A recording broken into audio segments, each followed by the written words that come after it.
Bueno, mi gente, integrales. ¿Qué es una integral? Nunca se lo olviden, la integral es una forma sofisticada de calcular el área debajo de una función. Es una forma muy sofisticada de calcular el área debajo de una función.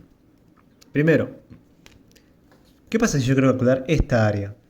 La fórmula más sencilla de área, como ya les dije antes, va a ser la del rectángulo, que es base por altura. No tiene ninguna hipotenusa, no tiene nada, es tan fácil como A por B, ¿no? Así que yo voy a dividir esta recta en tres rectángulos. Un rectángulo de base h, que voy a llamar delta x para ser más formales. Y en este caso van a ser tres rectángulos. Yo quiero medir desde mi área desde A, que va a ser 0, hasta B, que va a ser este punto, que es igual a x3. Así que yo voy a hacer tres rectángulos de delta x y su altura va a ser la imagen de mi punto x1, ¿no? Va a ser la imagen del punto donde yo me pare, x1, x2, x3. Así que va a ser h por f de x1 más h por f de x2 más h por f de x3. Como se puede ver acá. Hay dos formas de hacerlo igual. Hay una que es así, en la que se toma el último punto y se hace a la izquierda. Y hay otra que no la voy a hacer, pero para que la conozcan, que es una vez más agarro tres puntos, pero agarro desde el punto de la izquierda y hago a la derecha, ¿no? En este caso va a ser así y en este caso va a ser así. Ambos métodos son distintos y en este caso me va a dar por defecto porque esta parte no se suma y en este caso me va a dar por exceso porque estoy sumando una parte que está fuera de mi gráfica. Acá esta parte falta. Pero es lo mismo. Es como... Pero el concepto es el mismo, ¿eh? Son dos formas distintas de calcular el área, cada una dependiendo de la situación para tener mayor o menor error. Ahora, como podemos ver, esta es una forma de calcular el área muy imprecisa. Así que, ¿cuál es el problema? Yo quiero saber exactamente cuál es el área debajo de mi curva, así que si tenía tres rectángulos, en lugar de eso voy a aumentar la cantidad de rectángulos y por lo tanto voy a bajar la distancia entre cada uno de ellos, ¿no? La distancia de la base. Cada vez acá, como se puede ver, delta x es más chico que acá. Así que acá tengo una vez más tengo más rectángulos, porque por lo tanto puedo calcular con mayor fidelidad el área de mi curva. Esta área va a ser mucho más precisa que la anterior, pero como se puede ver todavía me quedan partes en defecto, porque no están cubriendo toda la totalidad de la curva, y partes en exceso, porque están cubriendo por encima de mi curva. Así que, ¿qué sigo haciendo? Aumento más de rectángulos, y por lo tanto le bajo la distancia entre ellos. Así que en este caso acá tenía 7, acá voy a tener 13, y como podemos ver, todavía tengo partes por exceso. Hay partes que ya se parecen más a mi curva, pero que todavía tienen partes que no cubren la totalidad de la curva, que son por defecto. Acá una vez más, la distancia entre x3, o sea, delta x, en este caso el tercero, va a ser menor a esta distancia delta x, ¿no? Así que, una vez más, quien entra a jugar los límites, ¿no? ¿Qué pasa si yo hago que mi delta x tienda a 0? De manera que todos los rectángulos de mi curva van a ser rectángulos así infinitamente finitos, ¿no? Así voy a tener el cálculo de área más preciso posible. Mayor precisión que esta no hay, lo mismo que con la recta tangente. Este es la epítome de la precisión, un rectángulo de base tendiendo a 0, ¿no? Para partirlo en infinitos rectángulos. Y así que veamos eso. Antes de eso quiero que vean que el área es la suma de multiplicación de áreas, ¿no? Tengo la área 1 más área 2 más área 3. Y si tuviese un rectángulo 4 sería más área 4. Por lo tanto es lo mismo que decir área 1, área 1 más área 2 más más área n, ¿no? El término enésimo es algo que van a ver en análisis 1. Y acá les presento el concepto de sumatoria. ¿Qué es la sumatoria? No es nada más que una forma sofisticada de expresar una suma de x términos, ¿no? Yo digo que yo planteo una sumatoria de i igual a 1 y de 4 términos, así que voy a tener de 3, así que esto va a ser la sumatoria de 4 términos de 3 empezando desde el término 1. Por lo tanto va a ser término 1 más término 2 más término 3 más término 4 y acá termina. 1, 2, 3, 4, esto va a ser igual a 12. Quiero que vean eso. Todo esto es lo mismo que decir 3 por 4. Pero eso es para perder el tiempo, ¿no? Perder el tiempo, mi gente. Todo esto me dice que esto es una sumatoria. Yo sumo 4 veces 3. Tengo 4 términos que suman 3. 4 términos. 4 términos. Por lo tanto, si yo esto lo quiero transformar en una sumatoria, agarro la sumatoria de 3, parto desde el término 1 hasta 4 términos. Y ahí ya termino. Así que sabiendo eso, volvamos a mi fórmula de área. Área es igual a la sumatoria de i igual a 1 hasta una cantidad n de términos. Así que volvamos a nuestra fórmula de área. El área va a ser igual a la sumatoria de n términos. En el caso de la izquierda, en este caso dijimos que eran 3 términos porque eran 3 rectángulos. En este caso dijimos que eran, no lo escribí, pero son 7 términos porque son 7 rectángulos. Y acá 13 términos porque son 13 rectángulos, ¿no? Así que el área generalizada va a ser igual a la sumatoria de n términos, n rectángulos, de mi f de xy por delta de xy. Se le pone la i, y acá se dice i igual a 1 para marcar como una tendencia, para hacerlo más parametrizado. Como quiero que lo vean así, a ver. Cuando mi i es igual a 1, yo me paro en x1, así que tengo delta xu, delta xy, que va a ser igual a delta x1, pero como todas las deltas x son iguales, eso no importa tanto. Pero voy a tener f de x1, luego cuando i es igual a 2, me voy a parar en x2 y voy a tener f de x2, y cuando i sea igual a 3, me voy a parar en x3 y voy a tener una imagen de f de x3. Así que, volviendo a leer esto, cuando esta va a ser la sumatoria de n términos de f de x1 por delta x1 más f de x2 por delta x2 más f de x3 por delta x3, así sumando hasta que sea f de xn por delta de xn. Ahora, ¿qué pasa si yo quiero hacer lo que hablamos antes, ¿no? Quiero hacer que la distancia de x sea infinitamente chiquita, sea un infinitésimo. Por lo tanto, voy a necesitar infinitos términos. Así que considerando el uso del límite, cuando mis términos n tienden a infinito, voy a obtener la verdadera área debajo de mi curva. Así que, ¿cuál es la área debajo de una curva real con la mayor precisión posible? Va a ser límite de n tiende a infinito de la sumatoria de i igual a 1 hasta n de f de xy por delta xy. Y esto reescribiéndolo en criollo, el área va a ser igual a la integral de a b de f de x por delta x. Y esta gente va a ser una de las cosas que nunca se tienen que olvidar si van a seguir ingeniería, ¿no? O creo que economía también, no sé. Esta es la integral definida. ¿Cuáles son las condiciones para la integral definida? Algo que me olvidé de decirles también en derivadas. Primero, vamos a empezar con integrales. Para que una función sea integral en una área, primero tiene que ser continua en el intervalo cerrado de a a b. ¿Qué significa? Que es continua en a incluido, y b incluido, ¿no? Y b incluido, que sería más una c. Así que es continua en a y es continua en b. O debe tener un número finito de discontinuidades. Eso ya lo vamos a ver después en algún ejercicio de continuidad. Ahora, para las derivadas, eso es algo que me olvidé, pero por favor nunca se lo olviden, es distinto.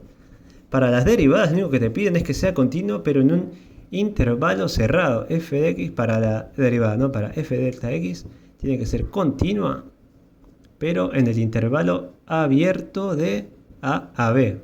¿Esto por qué? Acá, hagámoslo rápido. Yo tengo acá un intervalo abierto de a y un intervalo abierto de b. Como estoy hablando de límites, cuando yo haga el límite del extremo voy a poder venir por la derecha, pero no por la izquierda. Por lo tanto, no existe el límite de a. Cuando yo haga el límite de h tendiendo a de f de bla bla bla bla, no, perdón, de h tendiendo a 0, de f de a más h y así bla bla bla, no puede existir ese límite porque no va a existir el límite de h tendiendo a 0 por derecha y de h tendiendo a 0 por derecha y a 0 por izquierda. Ese mismo análisis se le hace al punto B. Por lo tanto, la derivada solo considera un intervalo abierto porque yo necesito sí o sí el límite, y el límite necesita que sea real tanto por positivo, o sea por derecha, como por izquierda. No tanto así en la integral,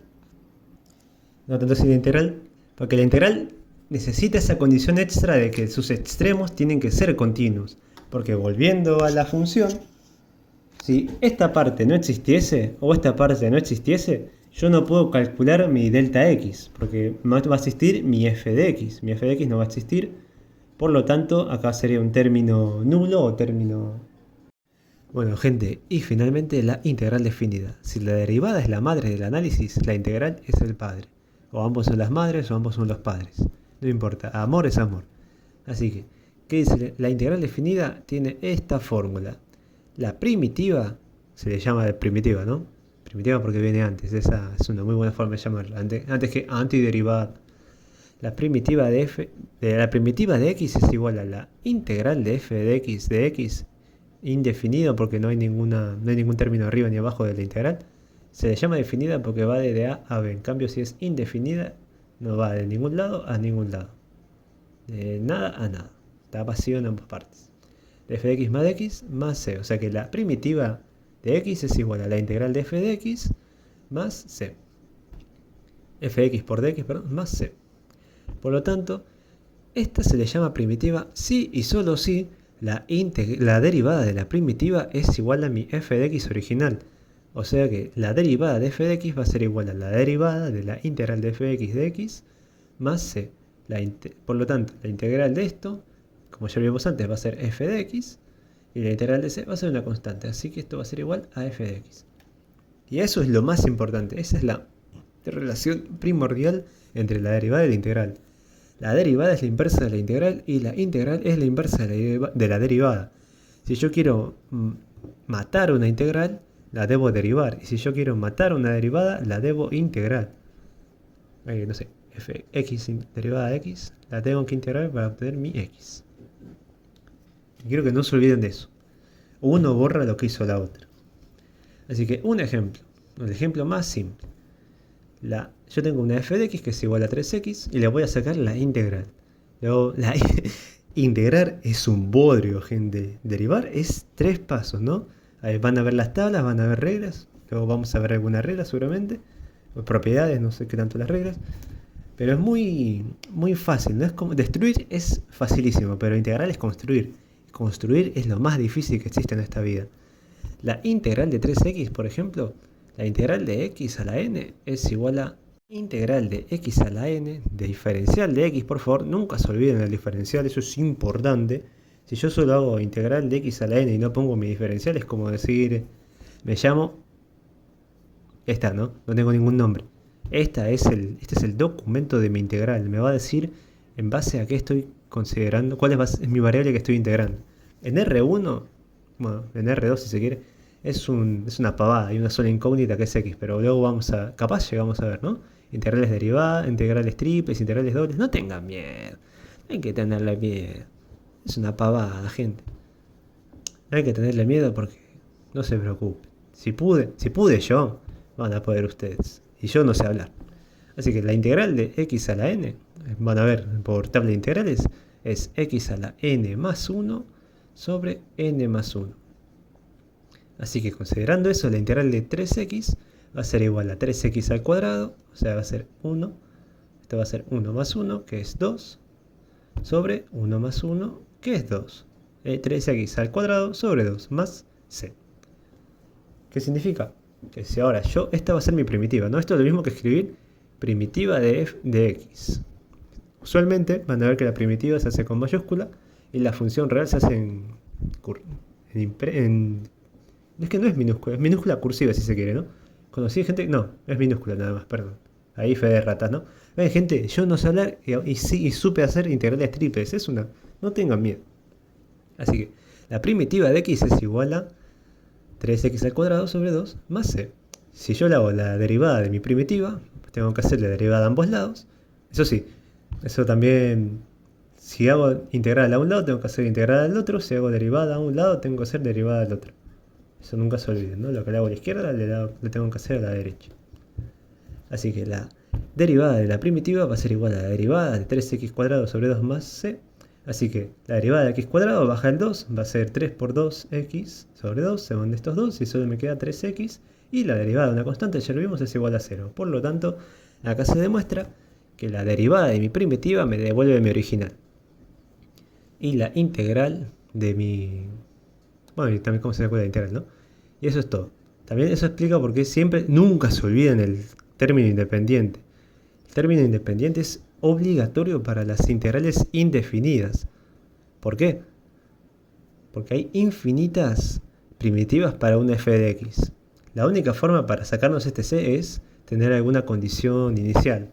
Pero eso ya lo vamos a ver capaz en ecuaciones diferenciales que también. Bueno gente, y eso es todo. Pizarrón en blanco, se acabó la clase. Unas últimas palabras para mí, como alguien que la sufrió en análisis 1 y la tuvo que llevar a final. No tengan miedo, gente.